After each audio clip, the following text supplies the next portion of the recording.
Алладан сұраганыңда өзүнүн бир мына манжасын бармактымда кылып төртөө мененчи Аллахумма гфирли вархамни ваафини варзукни деп сура dedi.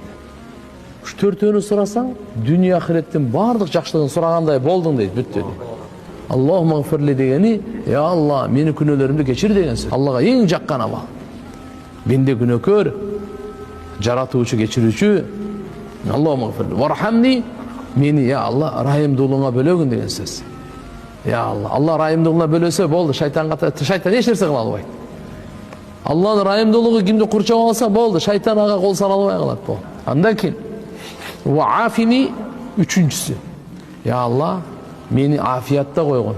Мындайча айтканда сак саламатчылык, амандыкта койгон. Көзүм аман болсун, жакшы көрүп турайын, я Алла. Кулагым аман болсун, жакшы угуп турайын, я Алла. Акылым аман болсун, я Алла.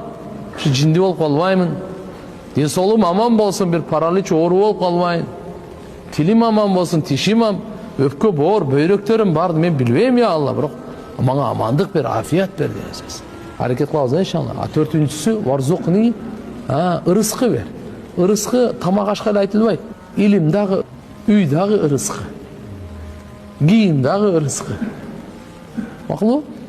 Бардык ырыскы. Ада инсан пайдалана турган нерсенин бардык мекени ырыскы болуп калат.